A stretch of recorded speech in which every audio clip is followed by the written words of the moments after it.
안녕하십니까? 자, 부동산세법을 담당하는 이재주입니다. 그래서 앞으로 여러분과 함께 공인중개사 2차 과목이 하나인 부동산세법에 관련된 내용을 같이 공부하도록 하겠습니다. 자, 일단 이미 공부를 하신 분은 크게 새로운 내용이 없을 거라 생각이 되지만 일단 강의 편의상 처음 공부한다 생각하고 강의가 이루어지겠습니다. 그래서 여러분 교재 196쪽 봐주시 바라겠습니다. 그래서 2015년도 2차 입문서 부동산 세법 196쪽부터 되겠습니다. 자, 일단은 여러분 부동산 세법이 뭔가부터 좀 잠깐 먼저 설명드리겠습니다. 자, 부동산 세법은요, 두 가지 용어가 합성된 겁니다. 두 가지 용어가 합성됐다. 그래서 세법이라는 용어와 부동산이라는 용어, 요 두 가지가 합쳐진 겁니다. 그래서 실제 우리가 배우는 세법은요, 여러분이 조세 전문가로서의 어떤 세법에 관련된 내용을 물어보는 것이 아니라 여러분이 실무 나가셔서 공인중개사업에 종사할 때에 그 부동산과 관련된 세법을 배운다. 그래서 우리 세법은 경제 현상에서 일어나는 모든 내용을 과세 대상으로 하는데 그 중에서 우리 공인중개사는 대전제 조건이 있습니다. 세법 중에서도 뭐와 관련된 거다? 부동산과 관련된 것이 우리 시험범위에 해당합니다. 그러니까 사실상 부동산 이외에도 여러 가지 규제 대상이 있겠지만 그 법상 우리 세법에 조문이 있는데 그것이 부동산과 관련이 있느냐 없느냐에 따라서 부동산과 관련이 있다라면 우리 시험범위에 해당하는 것이고요. 그것이 우리 세법과 부동산과 전혀 관련이 없다. 그러면 그는 시험 범위가 아니다라고 보시면 되겠습니다. 그러면 우리 여기서 부동산 세법이라 할 때 그러면 이 세법이 뭐냐? 세법이 뭐냐? 일단 부동산이 뭐냐는 것은 여러분이 부동산 학개론이라든지 민법에서 다 배우시는 거죠. 그 중에서 우리 세법은 조세와 관련된 법률을 바로 우리는 세법이라고 합니다. 세법. 그래서 여러분 교재 제일 먼저 보시면은 무슨 말 나옵니까? 조세가 뭐냐라는 말이 나오죠. 그래서 조세의 정의 나오죠. 그럼 조세가 왜 나왔냐면 조세가 나온 이유는 그 조세는 이 세법이라는 것이 조세와 관련된 법률이기 때문에 제일 먼저 조세가 뭐냐 이거 한번 정의 내려보자 그 얘기입니다. 근데 여러분 요 조세란 말은 학문상 강학상 용어고 여러분이 실무상으로는 실제 경제 현실에서 발생할 때 말하는 용어는 여러분이 다 잘 아시는 뭐죠 여러분? 세금이죠. 세금을 학문상 용어로 뭐로 표현한다 여러분? 조세를 한다라고 보시면 되겠습니다. 그래서 조세의 의의와 거기 보시면은 특징이 나와 있죠. 눈으로만 보시면 돼요. 시험에는 절대 안 나와요. 조세가 뭐냐라고 시험에는 안 나와요. 조세가 뭐냐고 물으신다면 여러분 뭐라고 대답하시면 돼요? 세금. 근데 그 세금을 일반적으로 다 얘기하면 다 알아듣죠. 우리는 전문가가 되고자 하는 거기 때문에 전문 용어를 사용하기 때문에 조세란 말을 사용한다라고 보시면 되겠습니다. 자, 그런데 여기서 우리 부동산 세법이 2차 과목인데 요 구성 내용을 좀 잠깐 살펴보겠습니다. 이 부동산 세법은요, 크게 세 파트로 나눠져 있습니다. 세 파트로. 요거는 그냥 부담 없이 보세요. 그 책의 내용과 약간 벗어난 건데 일단 우리 부동산 세법을 공부할 때 어떠한 내용을 공부할 것인가 좀 살펴보도록 하겠습니다. 그래서 제일 먼저 나오는 것이 우리 조세총론입니다. 조세총론. 두 번째가 우리 부동산과 관련된 지방세를 공부하게 됩니다, 여러분. 그리고 나서 부동산과 관련된 국세 이렇게 크게 세 파트로 나눠집니다. 그러면 요 지방세와 국세는 여러분이 민법이라든지 다른 과목에서 배우셨던 것처럼 강론에 대한 내용이고 그 강론에 대한 기본적이고 공통적인 사항 또는 강론을 공부하기 앞서서 먼저 다뤄야 되는 내용이 바로 뭐냐면 총론입니다. 총론. 그래서 총론은 강론에 대한 선행 조건 또는 기본적이고 공통적인 내용을 다룬 부분이 바로 총론이 되겠습니다. 근데 요 부분이 시험에 나오는데요. 매년 평균적으로 2문제 정도 출제되고 있습니다. 실제 올해라고 해야 되나 작년이라고 해야 되나 2014년도 25회 때도 역시 요 총론에서 2문제 정도가 나온 걸로 분류할 수 있습니다. 그 다음에 두 번째는 우리가 지방세 중에서도 11개의 지방세가 있는데 그 11개의 지방세를 다 공부하냐? 아니, 그럴 필요 없어요. 항상 대전제 조건이 뭐예요, 여러분? 부동산. 그럼 우리 부동산과 관련된 지방세에서 공부를 하는 것이 바로 대표적인 것이 취득세가 되겠습니다. 이미 뭐 여러분이 살아가는 과정에서 부동산, 주택 등 부동산을 취득하신 분은 아시겠지만 부동산을 취득하면 제일 먼저 부과되는 것이 취득세입니다. 그래서 얘는 이름이 적혀있죠. 뭐라고 되어 있어요? 취득세. 그러니까 글자 그대로 부동산 등을 취득할 때 부과되는 지방세를 취득세를 한다. 그래서 얘는 어느 단계에서 부과되는 거구나. 아, 취득하는 단계에서 부과되는 지방세구나. 이렇게 보시면 되죠. 이때 취득하는 과정에서 자기 자본이 부족해서 타인 자본, 은행의 대출금 등을 받았다. 그러면 은행에서는 대출을 하면서 그 담보 제공한 부동산에 대해서 근저당권 등을 설정하죠. 이때 이 근저당권 등은 여러분이 민법에서 배우시는 거죠. 이때 그러한 근저당권을 설정할 때 등기를 하게 되면 그러한 등기 등록행위에 대해서 부과되는 게 바로 뭐냐면 여러분 등록면허세가 되겠습니다. 등록면허세. 그래서 일단 부동산을 거래하는 단계에서 부과되는 대표적인 지방세가 취득세와 등록면허세가 있다 이렇게 보시면 되겠어요. 근데 실제 여러분 2011년도에 우리 지방세법이 전면 개편됐습니다. 그래서 예전에는 부동산을 취득하면 취득세, 그 취득한 부동산에 대해서 등기를 하면 등록세 이렇게 나눠서 과세가 되는데 2011년도에 지방세법이 전면 개편되면서 어차피 취득할 때 취득세도 내고 등록세도 내던 거를 이걸 합해서 과세하겠다 해서 취득세를 통합하고 이러한 소유권 관련 등기 이외의 등기가 있게 되면 부과되는 것이 바로 등록면허세인데 요거는 부동산을 뭐하는 단계에서 부과된다? 취득하는 단계에서 부과되는 대표적인 지방세입니다. 자, 그 다음에 취득한 이후 부동산을 보유하죠. 이때 보유하는 단계에서 부과되는 대표적인 지방세가 바로 여러분 재산세입니다. 재산세. 저는 이 이름만 들어도 그냥 가슴이 뛰어. 아, 나도 재산세 내보고 싶어, 정말. 난 재산세를 한 번도 내본 적이 없어. 재산세를 한 번도 내본 적이 없다면서 뭘 안 한 거예요? 취득을 안 한 거죠. 그러니까 예전에 엘리베이터를 탔더니 어느 아주머니께서 이렇게 말씀하세요. 아, 나 이번에 재산세 너무 나와서 짜증나 죽겠어. 그러면 그분은 뭘 얘기하는 거야? 정말 짜증나서 얘기하는 거야? 그저 자랑하는 거죠. 아, 나 재산이 많다는 얘기야. 재산이 많으니까 재산세 내는 거예요, 여러분. 제가 은행에 입행해갖고 인사부에서 마지막 최종 합격 통보를 받고 마지막 조건이 뭐였냐면 자, 은행원들은 금전을 취급하기 때문에 금전사고가 발생했을 경우 대비해서 예전에는 보증인을 세웠어요. 그래서 재정보증인 2명을 세우세요 그러더라고요. 근데 그 재정보증인을 세우는 조건 중에 하나가 바로 그 사람은 뭘 내고 있어야 되냐? 재산세 내는 사람을 재정보증인으로 내세우게 됐어요. 요즘은 다 이제 보험으로 다 커버가 되는데 옛날에는 그렇게 2명 이상의 재정보증인을 세워라 그랬어요. 그래서 재산세 얼마 이상 내는 사람을 재정보증인으로 내세우십시오 그랬어요. 어떻게 제가 저희 아버님한테 말씀드렸고 보증 쓰라는 사람 보증을 쓰라고 그런다. 재산세는 이게 이제 뭐 아버님의 인격에 따라서 결정된 건데 어떻게 구해 오셔갖고 들어가긴 들어갔는데 그래서 항상 재산세 참 들어도 기분이 좋아 저는. 내시는 분은 좀 짜증낼지 모르겠지만 저는 이게 내보는 게 인생의 꿈입니다.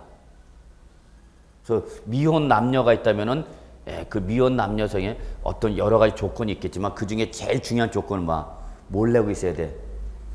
재산세 내는 사람 골라야죠. 그죠?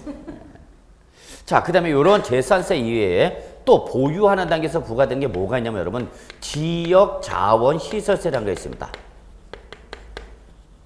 이것도 개편되면서 지방세 전면 개편되면서 통합된 건데 지역개발세와 도시 통합된 건데 요 지역자원세는 뭐 그렇게 크게 시험에 잘 나오는 파트는 아니에요. 그래서 일단 지방세 쪽에서 우리가 공부를 하는 게 취득세, 등록면허세, 재산세, 지역자원시세가 있는데요. 시험에서 나오는 걸 보면 취득세가 여러분 지방세에서 가장 근간이 됩니다. 지방세에서 제일 중요한 게 취득세예요.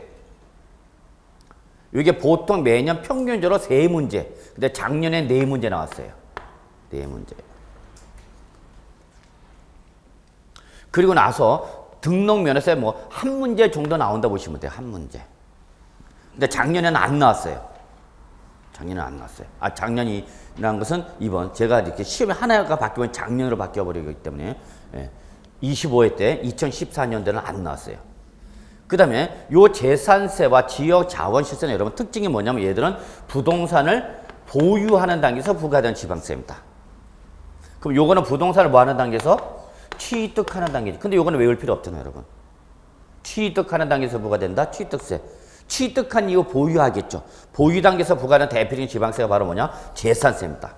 그러니까 여러분 보세요. 거래 단계에서 제일 중요한 건 뭐고요, 여러분? 취득세.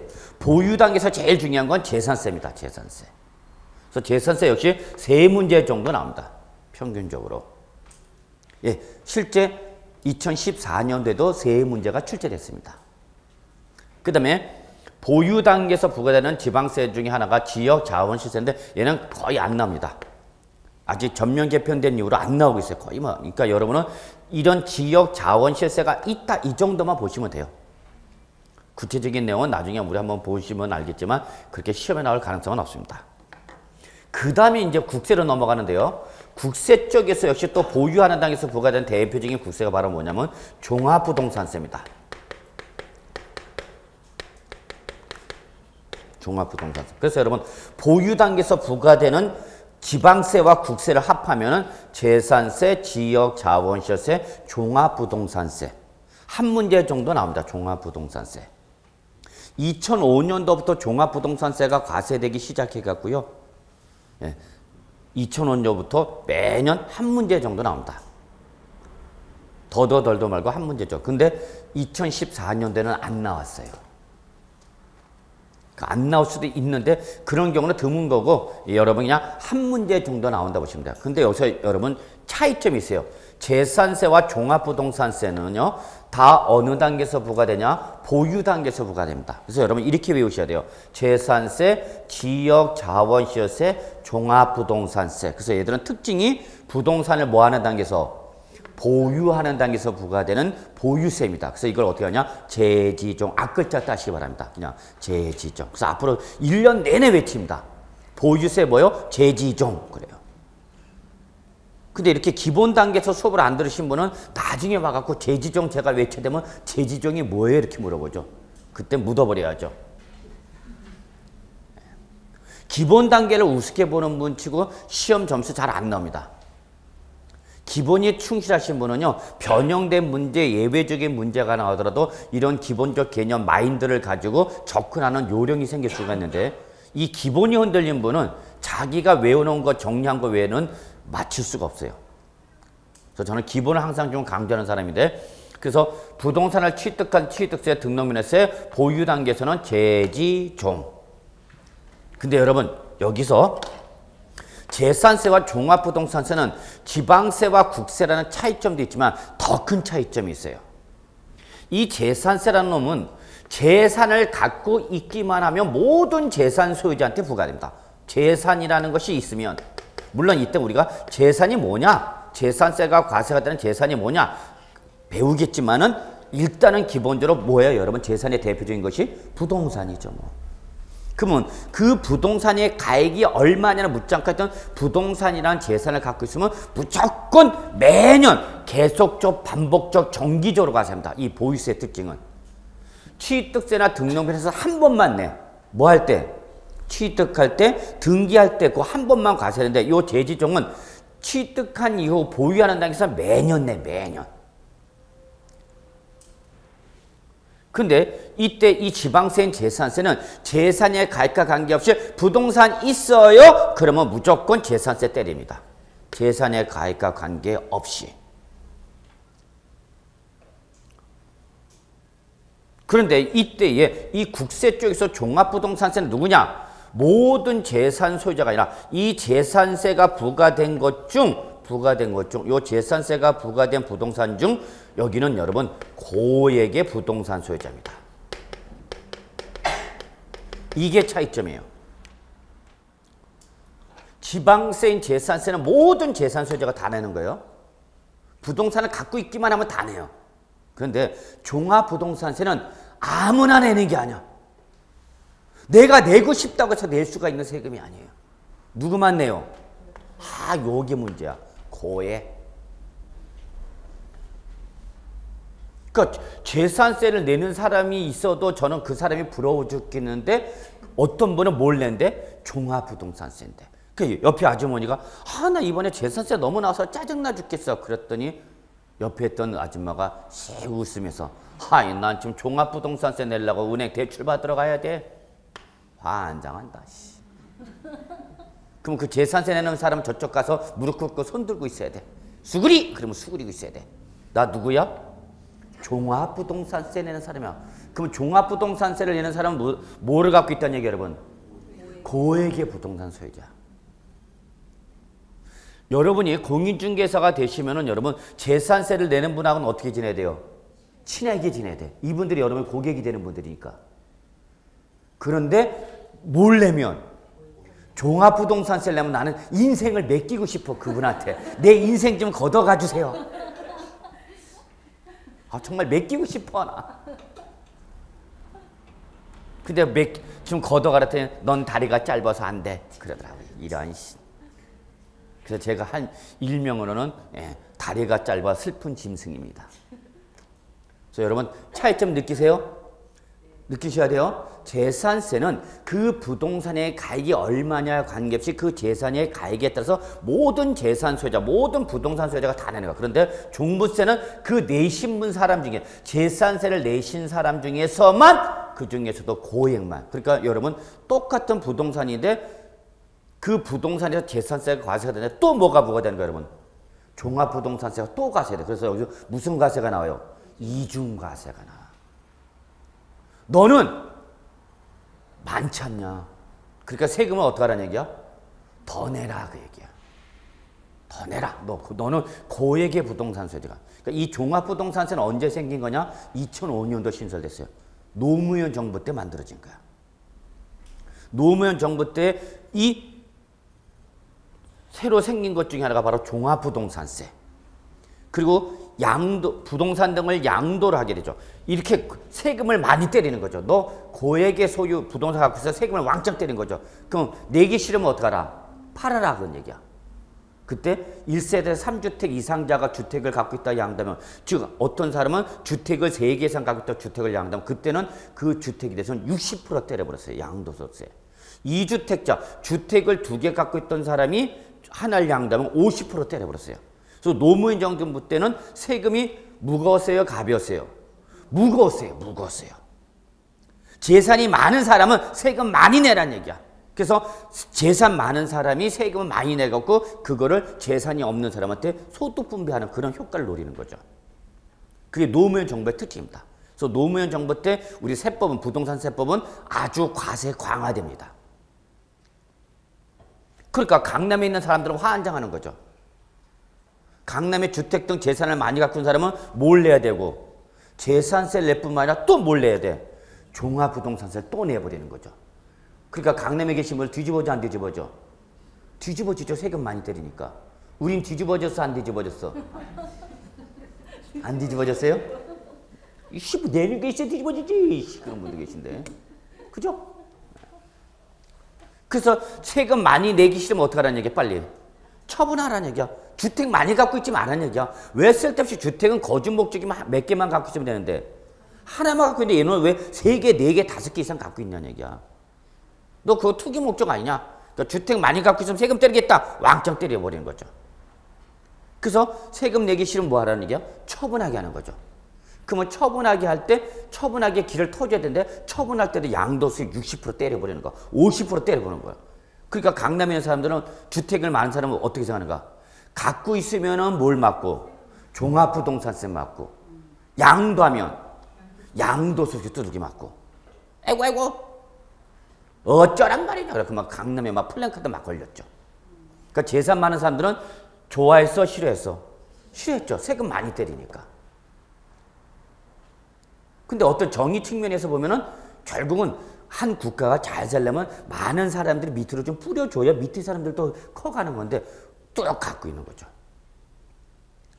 그러다가 이 종합부동산 때니까 이 임대하던 주택 등을 임대한 사람이 어떻게 합니까? 종합부동산세라는 이런 세금 부담을 본인이 부담하려고 그래, 안 하려고 그래? 안 하려고 그러죠. 그러니까 네가 종합부동산세 때리겠다고? 그러면 때려라. 그러니까. 그 대신 나는 5년을 버티겠다는 얘기야. 이해되세요? 그분들 몇 년 버티겠다는 얘기야? 5년 버티겠다. 5년 버티면 그때는 다음에 너 안 찍겠다 그런 얘기죠. 그래서 5년을 버티는데 어떻게 버티는 거예요? 임대를 올려버리는 거죠. 이해되세요? 종합부동산세 때리는 만큼 임대를 올려버려요. 그러니까 실제 노무현 정부에서는 주택 가격을 안정시키려고 재산 많은 사람, 주택 많은 사람 세금 왕창 때렸는데 그 사람들이 자기 부담으로 세금을 내지 않고 살짝 피하는 거야. 그리고 누가 맞는가? 임차인들이 세금이 확 올라가는 거야. 그러니까 주택 가격이 최고로 급등합니다. 정부는 주택 가격을 어떻게 하려고 하는데 다운시키고 안정시키려고 세금을 왕창 때렸더니 세금이 왕창 때리는 조건으로 주택가격이 내려야 되는데 내려가기는커녕 더 올라가는 거야. 그래서 주택가격 급등률이 제일 높은 정부가 노무현 정부입니다. 이게 바로 소위 말하는 여러분 학교에서 배우시면 나중에 배우면 정부의 실패. 주택가격이 너무 급등해. 주택가격 급등하니까 미혼 남녀들, 총각 처녀들이 결혼해갖고 주택을 마련하려면 자기가 벌어는 소득 갖고 주택을 사, 못 사? 못 사. 너무 올라가니까 주택가격. 내가 월급을 받아갖고 그 월급을 가지고 주택 살려면 못 쫓아간다는 얘기야. 내가 저축하고 해갖고 좀 돈 모아놓으면 주택가격 또 어떻게 해서 올라가 있죠. 또 시빠지게 일해갖고 저축해갖고 또 살려고 그러면 주택이 또 어떻게 해서 올라갔죠. 그러니까 정상적으로 시장에서 형성되는 주택의 가격을 일반 서민들이 사, 못 사? 못 사는 거죠. 여러분 이거 많이 보셨죠? 학교에서 배우시는 그 유명한 수요와 공급이죠. 시장에서 형성되는 주택 가격이 너무 비싸 이게. 그러니까 서민이 사, 못 사? 못 사는 거죠. 이 못 사기 때문에 정부가 서민이 주택을 조금이라도 낮은 가격으로 살 수 있게 하려고 뭘 때리니까 주택 갖고 있는 사람들한테 세금을 왕창 때렸죠.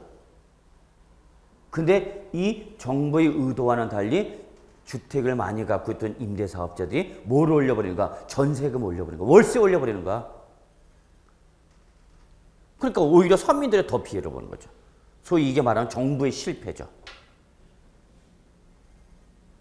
지금도 새로운 정부가 들어서 갖고 이번에 제2기 경제부총리 팀이 이번 6월 달부터 계속 경제부총리 바뀌었죠? 연락 안 왔어? 이번에 기획재정부로 취임한 누구입니다 하고 인사 안 왔어? 이씨.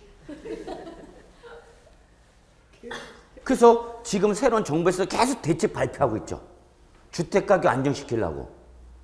근데 지금 잠깐 급등하고 조금 주택 매매가 조금 늘어서 지금 다시 또 흐물흐물 내려가고 있죠. 그래서 가끔가다 어떤 분들이 이렇게 물어봐요. 교수님, 주택가격 앞으로 올라갈 것 같아요? 내려갈 것 같아요? 그래요. 그럼 여러분 어떻게 생각하십니까? 주택가격 대추세가 이제 하락입니다. 이제 부동산 가격 올라가던 시절은 끝났습니다. 하락입니다. 주택가격이 올라가고 있다가 대추세가 올라가다가 이제 꺾어지는 거죠. 그러니까 내가 주택을 사면, 분양받아서 새로 사면은 그것도 돈이 부족해서 은행에서 뭘 받으면? 대출 받은데 그 대출 받은 만큼 이게 올라가줘야 되는데 떨어지죠. 주택가격이.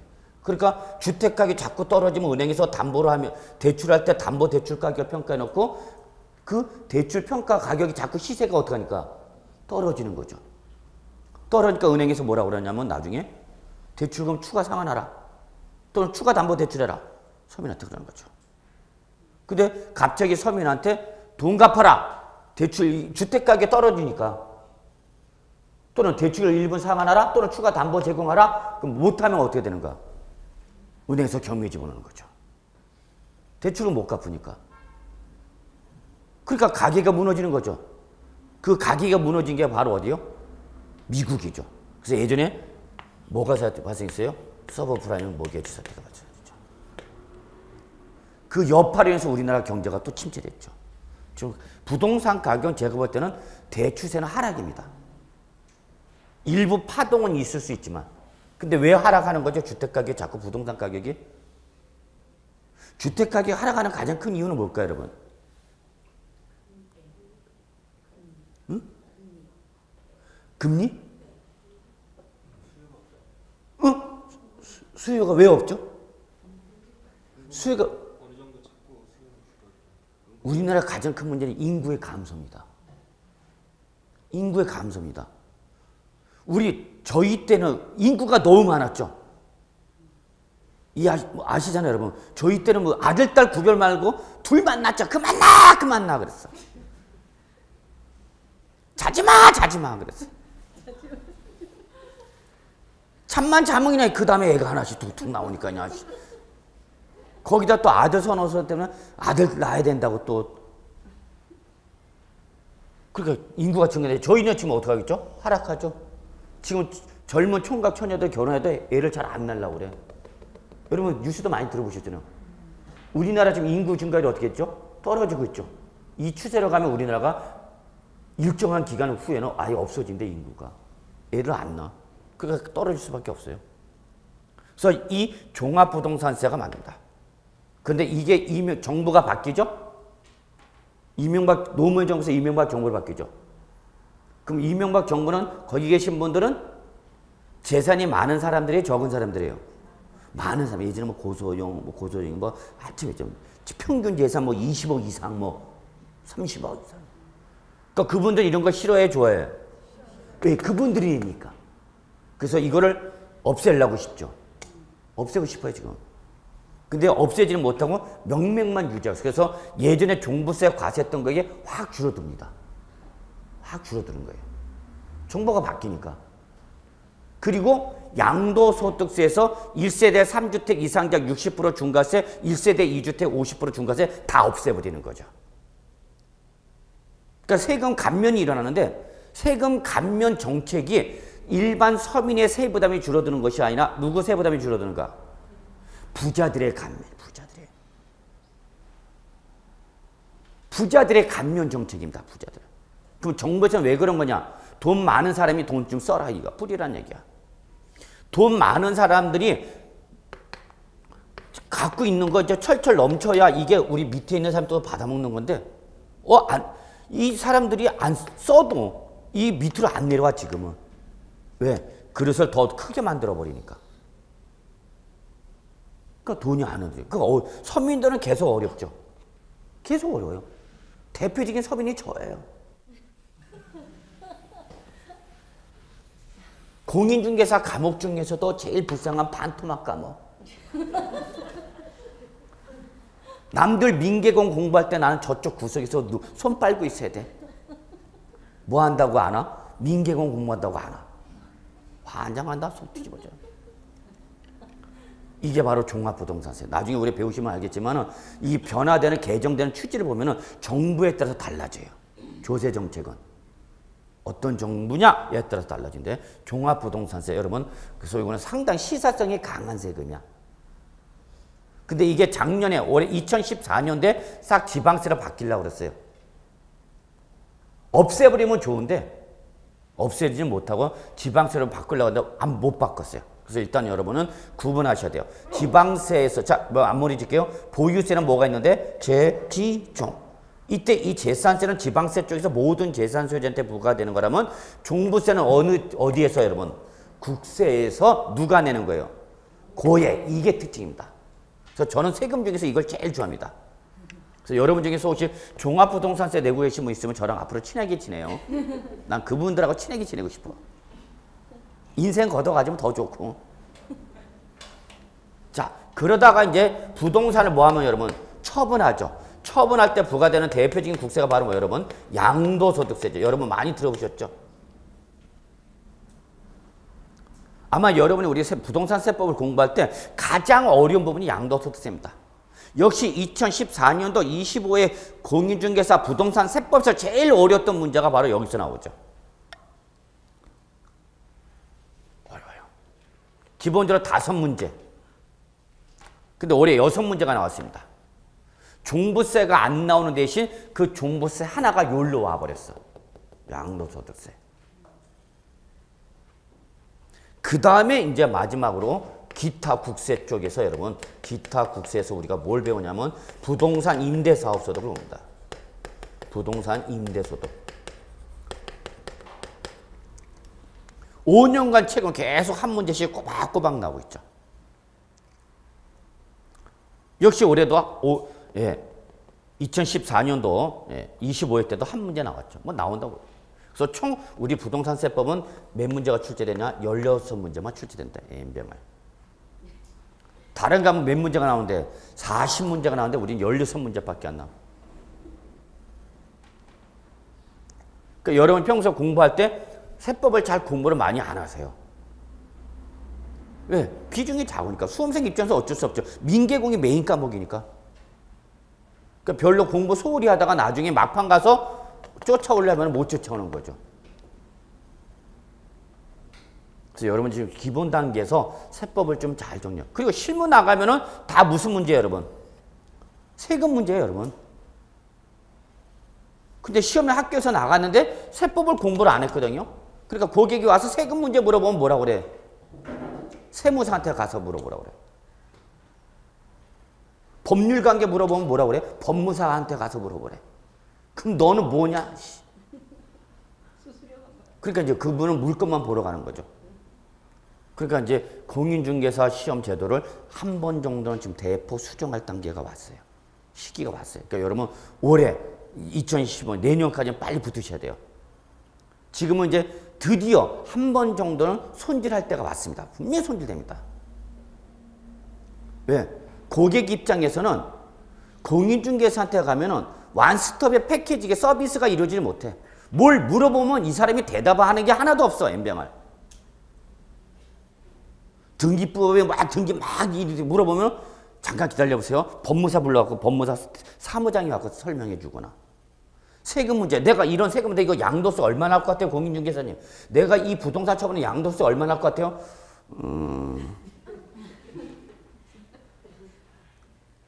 고객님, 제가 그때 세법은 잘 안 들어갔고요. 잠깐만 기다려보세요. 그래갖고 이제 세무사 사무장 연락하는 거죠. 그러니까 고객 입장에서 어떻게 생각하는 거예요, 여러분? 이 공인중개사가 뭘 얘기해 주는 게 없어. 얘기해야 되는 건 딱 하나밖에 없어요. 뭐예요? 물건밖에 없죠. 중개 물건밖에 없어. 그러니까 완스톱의 서비스 패키지가 이루어지지 못하는 거. 그러니까 손님들은 어떤 생각 들어요, 여러분? 수수료가 아까운 거죠. 그래서 이번에 손 댔죠? 들으셨나요? 공인중개사 수수료 내려버리겠다고. 손 댑니다. 지금 공인중개사 지금 그걸 알아야 돼요, 여러분. 그 공인중개사 수수료율이 옛날 초창기 때의 부동산 가격에 맞춘 수수료율이란 얘기야. 근데 지금 인플레이션에서 물가가 한참 올랐죠, 부동산 가격이. 그가 수수료를 다운시키겠다냐. 그러니까 공인중개사 앞에서 들고 일어나는 거죠. 야, 공인중개사 지금 먹고 살기 힘들어 죽겠는데 수수료를 낮추면 어떻게 사느냐. 그 이제 이해관계 당사자에 따라서 달라지는 거죠. 우리 공인중개사들은 뭔 소리요? 수수료 올려도 지금 부족한 방국에 내린다니. 그러는 거고 일반 고객 입장에서는 내려라. 그 힘들어지는 거죠, 수수료. 요즘은 제가 볼 때도 많이 힘들어져요. 요즘은 젊으신 분들 알겠지만요. 대학교 근처에 원룸, 원백, 요즘 외부로 다 보죠. 외부로 다 봅니다. 공인중개사한테 안 가. 핸드폰에 웹 딱 떠갖고 원룸 이렇게 뚫어놓으면요. 지역별에 원하는 지역의 몇 평형에 어느 정도 가격대 딱딱딱딱 누르면 탁탁탁탁 물건 다 뜹니다. 그래서 지금 원룸이 힘들어요. 요즘 젊은 친구들이 그래요, 여러분. 공인중개사한테 안 가. 네번이나 다음이나 아니면 핸드폰에 웹 다운 받아갖고 웹에서 일임룸 딱 하면요. 다 나와, 물건이 다 나와. 더 힘들어지는 거죠, 공인중개사. 그러면 여러분이 살아남을 무기를 만들으셔야 돼요. 그 무기가 하나 될 수 있는 게 우리 이거죠. 세금 문제. 여러분 세금을 잘 알아두시면은 나중에 고객한테 상당히 고객이 딴 데 못 가게 할 수 있는 무기가 될 수 있는 거죠. 너 다른 데 가봐라. 양도소득세 내라고 그러지. 근데 나한테만 물건 내놔봐라. 그럼 내가 너 비과세 해줄게. 그분이 비과세 해주는 건 아니죠. 그 법 내용을 알기 때문에 비과세 쪽으로 유도하는 거죠. 그러니까 제가 말씀드리고 싶은 건 뭐에 관계없이 문제수에 관계없이 여러분이 공부하실 때 열심히 공부하시면 나중에 실무 나가시면 여러분의 가장 훌륭한 무기가 될 수 있다는 겁니다. 여러분이 오다 가다가 공인중개사 사무실 들어가셔갖고요. 어떤 특정한 내가 지금 이 아파트 양도하려고 그러는데 양도하면 세금이 얼마 정도 나올 것 같아요? 물어보세요. 어? 그래요. 말 못해. 왜? 안 하니까 모르니까. 그래서 좀 여러분이 제가 이 취지는 것은 우리 부동산 세법이 이러한 구성으로 되어 있고 세금 우리 시험에 어떻게 나온다라는 거 그걸 말씀드렸고 마지막으로 2학 공부하실 때 세법도 좀 민계공 못지않게 열심히 해주시면 분명히 나중에 그 응답이 있을 겁니다. 자, 그래서 여기까지 우리 세법에 관련된 내용 전체적인 구성과 출제 경향을 말씀드렸습니다. 그러면 여기까지 해서 하고 이제 197쪽으로 넘어가겠습니다. 197쪽. 제2절 나오죠? 제2절 조세의 분량. 자, 여기부터가 이제 시험법입니다. 전통적인 시험법입니다. 별표 하나 정도만 좀 표시해 주시겠어요? 조세 분류. 옛날에는 잘 나오던 부분이야. 근데 지금은 시험 수준이 올라가 버리기 때문에 여러분 옛날 문제 보면 여러분 정말 껌 씹으면서 막 풀 거야. 막 야씨. 옛날 문제는요. 근데 지금 문제는 검은 건 글씨요 하얀 건 총이다. 그렇게 돼. 옛날 초창기 때 나왔던 부분. 초창기 때. 요즘은 잘 안 나오죠. 수준이 자꾸 어떻게 하니까 올라가니까. 근데 여러분이 좀 알아야 할 내용이 있죠. 제일 먼저 여러분 거기 국세와 지방세 있죠. 자, 요거는 뭐냐면 뭐 이제 이거는 따로 외울 필요 없이 여러분 지금 방금 여기서도 말씀드렸어요, 제가. 국세, 지방세. 근데 그러면 이때 국세가 뭐냐, 지방세가 뭐냐 한번 정의 내려보자 그 얘기입니다. 이 국세가 뭐예요, 지방세가 뭐예요 라는 것은 한마디로 과세권자, 즉 법률에 의해서 조세를 부과할 수 있는 권리가 누구한테 있느냐에 따라서 국세와 지방세로 구분합니다. 근데 이거는 국세는 여러분 외울 필요 없죠. 누구한테 있는 거예요, 당연히? 국가. 국가가 부과하는 조세라 그래서 뭐라고 하는 거예요, 여러분? 국세! 그러는 거죠. 그러면 지방세는 누가 부과하는 거구나? 아, 지방자치단체가 부과하는 거구나.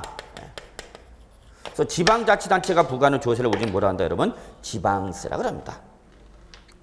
이건 한 번 들으면 뭐 외울 필요가 없죠. 그래서 지방자치단체가 부과한다 해서 뭐예요? 지방세죠. 그러면 시험에는 국세가 뭐예요? 지방세가 뭐예요? 이렇게 안 물어보죠. 그건 다 아는 거니까.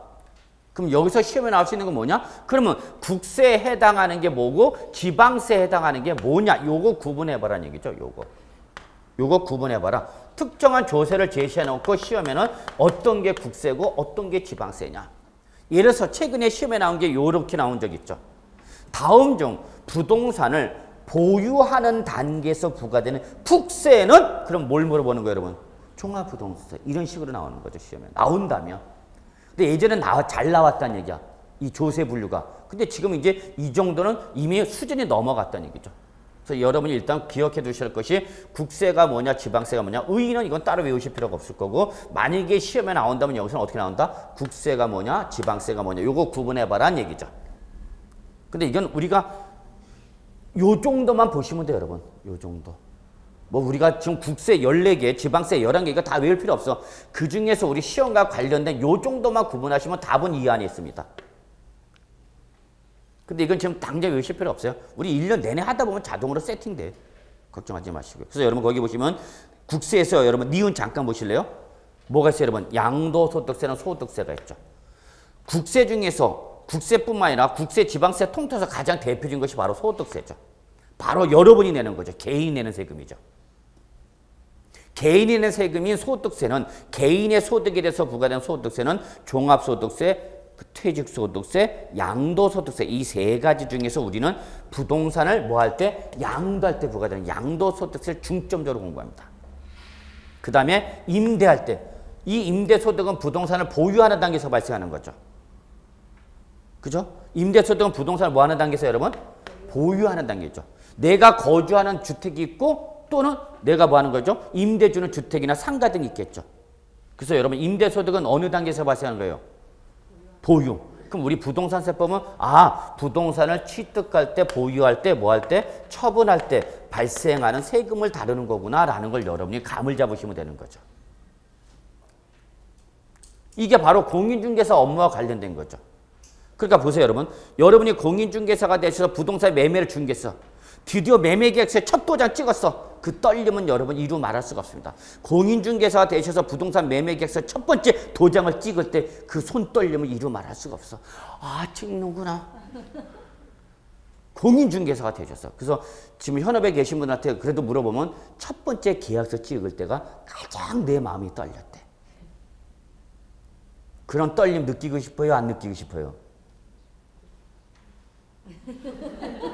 별로 느끼고 싶지가 않나 보네. 느끼셔야죠. 그 느끼려고 지금 우리 공부하시는 거 아니에요? 써봐야죠, 여러분. 매매계약서. 이때 부동산 매매하면 매도자한테 부과되는 게 뭐고, 여러분? 매도자한테 부과되는 게 양도소득세죠. 그러면 그 매매로 뭐 하는 사람은? 취득한 사람 취득. 그러니까 이걸 여러분이 얘기해 줘야 된다는 얘기죠. 당시에 자 매매가 됐으니까 취득자, 당신은 뭘 내야 되고? 취득세를 내야 되고, 양도자한테 뭘 내야 된다? 양수. 이걸 공인중개사가 얘기해 줘라 그 얘기야. 언제까지 내야 되는 거냐? 얼마를 내야 되는 거냐? 그걸 여러분이 얘기해 줄 수 있어야 되는 거죠. 여러분이 그 부동산 매매 의사결정에 여러분이 조언을 해줄 수 있어야 되는 거죠. 그 조언 중에 가장 중요한 세금 문제죠. 이때 요 국세와 지방세는 여러분 특히 뭐만 보면 되는 거야? 구분. 근데 이거 지금 따로 외울 필요는 있고 없고 시험에 나와봐야 이런 식으로 보유단계에서 보거든은 국세가 뭐냐? 지방세가 뭐냐? 그죠? 또 이 올해도 이번에 나왔어요. 이거. 부동산 활동에 따른 구분 문제. 올해 2014년도 25회 시험에 이렇게 나왔죠. 다음 중 부동산을 뭐 하는 단계에서? 취득하는 단계에서 부과되는 조세가 아닌 거. 이거 구분해봐라. 부동산을 취득하는 단계에서 부과되는 세금이 인 거와 아닌 거 구분해봐라. 이런 게 시험에 나온 거죠. 그냥 주워먹는 문제였죠. 아이고 고맙습니다. 맞으라고 준 문제였거든요. 근데 이걸 맞으라고 맞춘 내 문제를 못 맞추면 이제 힘들어지는 거죠. 그래서 제일 먼저 여러분 거기 양도소득세 나와있죠? 자, 밑줄. 그 다음에 종합부동산세 밑줄. 그 다음에 농어촌 특별세 밑줄. 요 세 가지가 우리 공인중개사 시험범위예요. 그 다음에 거기 나와있죠, 여러분? 상속세, 증여세, 부가치세 XX. 시험범위 아닙니다. XX죠. 상속세, 증여세, 부가치세 XX. 국세는 해당하지만 우리 공인중개사 시험범위도 아니다. 아니다 그 얘기예요, 여러분. 근데 저는 여러분이 공인중개사 되시면 여러분이 꼭 알아야 될 게 상속세, 증여세 하셔야 돼요. 왜냐면 부동산이 있다는 건 뭐가 있다는 거예요, 여러분? 재산이 있다는 얘기예요. 재산이 많은 사람은 어디에 관심을 가질까요? 매매일 뿐만 아니라 어디에 관심을 가져요? 상속과 증여에 관심을 가질 수밖에 없습니다. 원래 공인중개사 시험범위에 상속세, 증여세, 부가치세가 다 공인중개사 시험 범위였어요. 초창기 때는. 근데 이게 너무 어려워지고 뭐 이렇게 어렵게 나온 것도 아닌데 공인중개사 시험에 부담이 크다 해갖고 상속세, 증여세, 부가치세가 시험 범위에서 빠집니다. 빠지면서 20문제 나왔던 것이 16문제로 줄어드는 거야, 세법이. 그래서 이렇게 보시면 돼요. 그래서 여러분 일단 상속세, 자 그러면 제가 상속세, 증여세, 부가치세 답 우리 시험 범위도 아니다? 아니다 그랬죠. 그러면 다시는 말로 말하면 얘는 절대 시험에서 답이 될 수가 없습니다. 이해하세요? 절대 답 될 수 없습니다. 만약에 얘가 답이 되면 어떻게 되는 겁니까? 시험 범위를 벗어나게 된 겁니다. 벗어나게 됩니다. 그러면 그때는 이의제기 되는 거예요. 그러니까 여러분 만약에 보기지문에 상속세, 증여세, 부가치세가 보기지문에 나올 수도 있어요. 그러나 지금은 절대 답은 될 수 있다 없다? 없다. 그것만 기억해 두세요, 여러분. 자, 그 다음에 지방세 쪽 갈게요.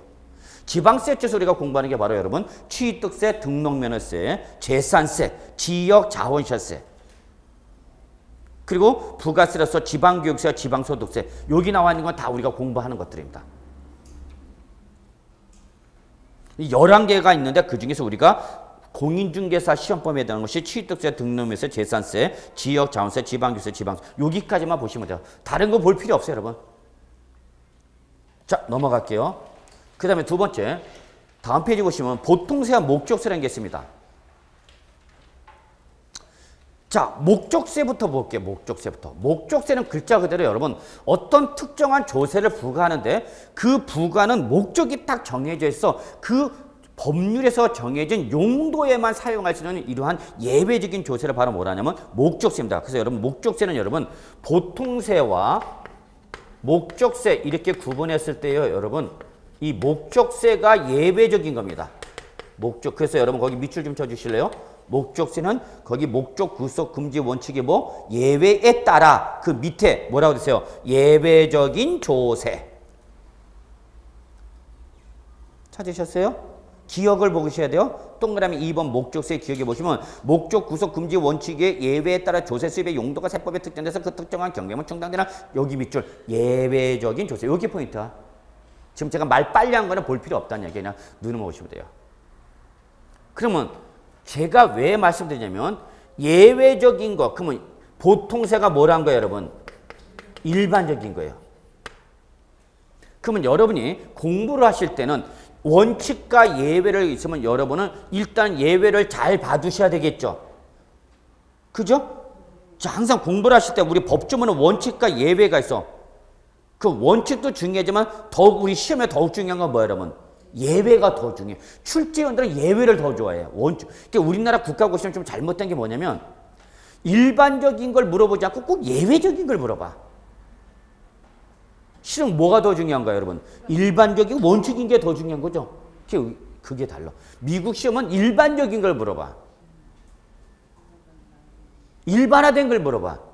예외적인 거 알 필요 없어. 그건 극히 예외적인 거. 근데 우리나라는 시험을 보다 보면 일반적인 것보다 뭘 꼭 물어봐? 예외적인 걸 물어봐. 그럼 시험에서 어떻게 나오냐?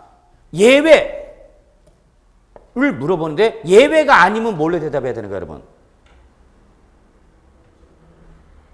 봐, 이렇게 이제 시험에. 그러니까 여러분이 알고 있는 거와 시험 문제 푸는 거하고 이게 또 기술이 있어요. 여러분이 몰라서 틀린 게 아니야. 여러분 다 아는데도 문제 내는 그 문제 푸는 요령이라든지 테크닉이 부족했고, 예외가 아닙니다. 어떡합니까? 그러면, 어떡하지? 어떻게 해? 뭘로 가면 되는가, 여러분? 원칙으로 가면 되는 거죠. 근데 그게 약해, 여러분. 그러니까 공부를 할 때 막 예외 열심히 외웠다? 그 예외인 걸 물어보면 좋은데, 예외가 아닙니다. 그러면, 예외가 아니라고? 그럼 어떡하는 거지? 어떡하는 거예요, 여러분? 원칙으로 가는 거죠. 자, 목적세가 아닌 걸 잡아라. 그럼 뭘 물어보는 거예요, 여러분? 보통세 물어보는 거죠. 이게 요즘 문제가 이래. 대놓고 물어보지 않고 요즘 문제가 이렇게 돌려서 물어봅니다. 목적세인 것은 그럼 여러분 외웠기 때문에 목적세 물어봤구나. 그런데 시험에 목적세가 아닌 것은 그러면 뭐지? 뭐예요 그러면? 보통세. 자, 제가 얘기하고 싶은 건데요. 그럼 어쨌거나 여러분 시험 공부를 할 때는 일단 뭘 잡아놓고 예외적인 걸 잡아놓고 예외적인 거 아닌 거는 여러분 뭘로 대답하면 되는 거예요, 여러분? 일반적인 걸 대답하면. 즉 여기서 목적세인 걸 골라라. 그럼 목적세 고르면 되는 거. 목적세가 아닌 거 뭐냐? 그럼 뭘 골라라는 얘기 여러분? 보통세. 이렇게 요것만 지금 제가 강조하는 거예요. 그럼 여러분은 일단 목적세 종류를 기억해 두셔야 돼요. 어쨌거나 조세 분류에서 가장 시험에 많이 나온 게 이겁니다. 조세 분류에서 그나마 제일 중요한 게 이겁니다. 근데 이 목적세는 국세에도 목적세가 있고 여러분 지방세 쪽에서도 목적세가 있습니다. 국세는 3가지가 있고요. 지방세는 2가지가 있어요, 여러분. 자, 책을 보시면 돼요. 쓰지 마. 책에다만 표시하면 돼요. 1년 내내 쓰다만 끝난다? 이거 열심히 적는 사람이 쓸 필요 없어. 여기 책에다만 쭉 있잖아. 쓰지 말라고. 저는 필기하라는 건 제가요. 꼭 요거는 적어두세요. 그런 거 아니면은 여러분 그냥 책에 다 있으니까 여러분 책에다 표시하면 돼. 그럼 국세 쪽에서는 여러분 뭐가 있어요? 같이 한번 봐요. 교육세, 교통에너지환경세, 농어촌 특별세 3가지가 있네요. 자, 지방세 쪽에서는 목적세가 2가지가 있죠. 뭐예요, 여러분? 지방 교육세, 그 다음에 지역 자본시세. 네. 순서가 제가 조금 바뀌었지만 이거는 외우셔야 되는 거예요. 그러니까 요 5가지를 외워놓고 요 5가지가 아닌 놈은 뭐다? 보통세다. 이렇게 정리하시는 거죠. 근데 요거는 저는 이렇게 해보세요. 그냥 앞글자 따서 교교농 지지. 앞글자 따서 어떻게 한대요?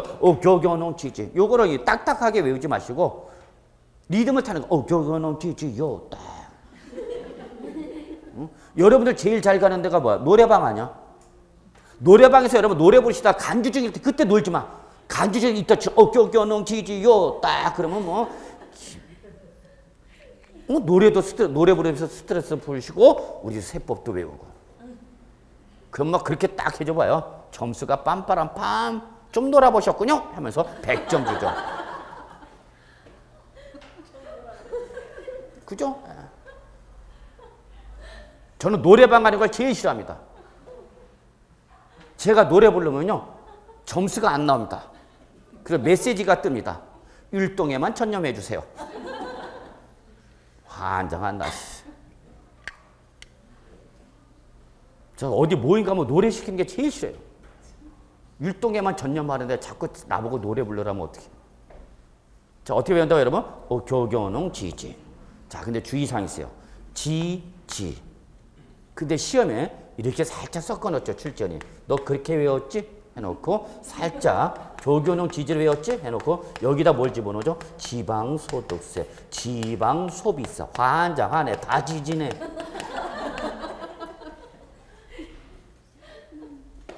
출전도 알거든요.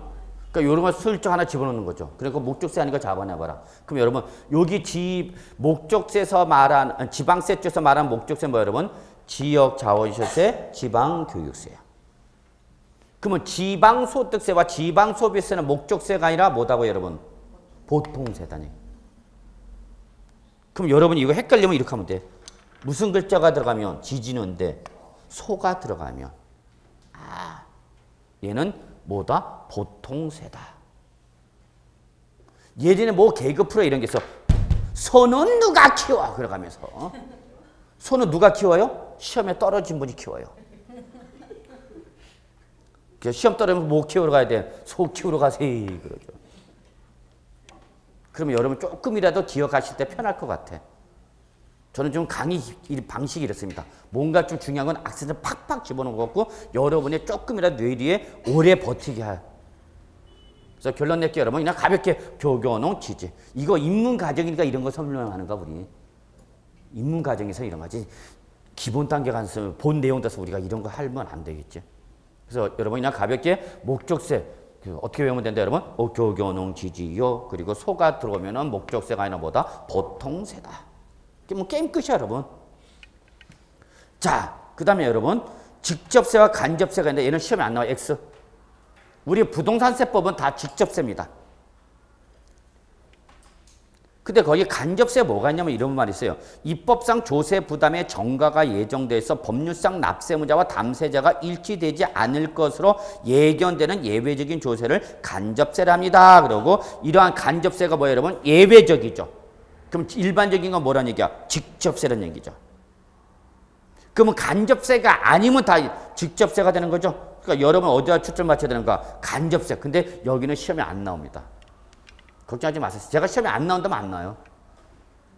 왜냐면 우리 공인중개사가 공부하는 부동산세법은 다 직접세이기 때문에 그렇습니다. 근데 간접세 대표적인 것이 여러분이 많이 들어보는 게 밑줄 부가가치세. 그죠? 여러분이 뭐 어디 가서 물건 사거나 뭐 하면 뭐가 붙어요 여러분? 10% 부가치세 붙잖아. 근데 여러분이 그 부가치세 10%를 여러분이 국가에다 냈어요? 사업자가 받아갔어요? 사업자가 받아. 그게 간접세 여러분. 개별소비세, 옛날에는 특별소비세, 특소세라고도 했었어요. 주세, 그렇죠 여러분. 주세도 바로 여러분이 약주 드실 때 갑자기 세금 내라. 나 술 먹으려면 주세 내야 돼 하고 세무서 가서 주세 내고 온 다음에 술 마시는 거 아니잖아. 그렇죠? 여러분이 가장 많이 내는 세금이 바로 뭐야 여러분? 주세죠. 계속적 반복적 정기적으로 일주일에 한 두세 번씩은 내죠. 꺾어. 그 다음에 교통에너지 환경세, 인지세, 증권가인데 이거 외울 필요는 있다 없다 여러분? 없다. 그냥 한 번만 읽어보시면 돼요. 자, 그 다음에 여러분 독립세와 부가세. 여기가 여러분들 좀 많이 어려워하는 부분이에요. 자, 결론. 독립된 세원. 거기 보시면 여러분 조세는 독립된 세원. 세원은 뭐를 말하냐면 여러분 조세가 부과되는 원천. 세금을 때리는 객체. 그렇게 생각할 때 세원. 조세가 부과되는 원천을 세원이랍니다. 이러한 세원을 보유하고 있어서 일반적으로 부과되는 독립세와 예외적인 이러한 독자적으로 세금을 부과하는 세원을 보유하고 있지 못해서 거기 여러분 199쪽 맨 위에 부가세 있죠. 독립된 세원 이시 없이 다른 본세를 기준으로 해서 자 여기 중요한 말 났어요 여러분. 이중과세 부가세의 가장 중요한 특징이에요. 이중과세되는 이런 예외적인 조세를 뭐란다 여러분? 부가세. 부가세는 더해진다 그 얘기야 여러분. 한 번 더 더해져서 부과되는 조세라는 얘기예요. 그래서 여러분은 독립세를 기억해야 돼요. 부가세를 외우셔야 돼요. 부가세를 기억해 두셔야 돼요. 근데 지금 당장 외울 필요는 없어요. 이거 우리 1년 내내 할 거야 앞으로. 자 그럼 거기 국세 쪽에서 부가세가 두 가지가 있고요. 국세 쪽에서 두 가지가 있고 지방세 쪽에서 하나가 있죠. 두 개였다가 이번 2014년도에 개정되면서 없어졌어요. 자 그래서 국세 쪽에서 목적세 부가세는 게 뭐예요 여러분? 교육세. 그 다음에 뭐가 있어요 여러분? 농어촌 특별세 농특세 있죠. 그 다음에 지방세 쪽에서 부가세가 뭐가 있죠 여러분? 지방교육세가 있죠. 자 그래서 여러분 주의할 것은 여기다 그 옆에도 적으세요. 지방소득세는 2013년도까지 부가세였어요. 그러다가 2014년부터는 부가는 부가하되 여러분 독립세로 구분하여 과세하도록 개정됐어요. 그래서 지방소득세는 부가세다 아니다? 아닙니다. 요게 2014년도 개정상입니다. 근데 여러분 자 소득이 있다. 소득이 있으면 당연히 뭐가 부과돼 여러분? 거기에 대해서 소득세. 그러면 항상 여러분 이건 기억해 두세요. 소득세가 있으면요 무조건 그 소득세에 대해서 10% 상당하는 금액을 한 번 더 뭐로 때리느냐? 지방소득세를 한 번 더 부과됩니다. 그래서 이건 기억해 두셔야 돼요. 소득세가 있는 것에 뭐가 있다? 지방소득세가 옵니다. 몇 프로? 10%. 근데 2014년부터는 부가세로서 지방소득세가 오는 것이 아니라 독립세로 옵니다. 독립세로. 그래서 이게 개정된 거예요. 부가세 쪽에서 독립세로 바뀌었다. 다만 여러분은 꼭 기억해 두세요. 뭐가 있으면 여러분 소득세가 있으면 무조건 그 뒤에 누가 쫓아온다? 지방소득세 무조건 쫓아온다. 몇 프로 쫓아온다고요? 10%. 소득세가 앞으로 딱딱딱 걸어가면 뒤에서 누가 지방소득세가 같이 가면서 쫓아온다. 기억해 두셔야 돼요. 근데 외울 필요 없죠 여러분. 소득세가 있는 거에 대해서 10% 상당하는 금액을 지방세 쪽에서 때린다. 그래서 뭐라는가? 지방소득세죠. 외우실 필요 없죠. 무조건 쫓아오는가? 소득세. 여러분 두 내외가 나들이 나가면 꼭 손잡고 다니죠. 이상하네 또. 아니 두 부부가 나가면 야외 나가면 이렇게 손 꼭 잡고 꼭 같이 다니잖아. 나가면 남남이야? 이상하네 우리 집안하고. 저희는 꼭 나가면 꼭 붙잡아. 누가 채가면 어떻게 해? 채가라고 해?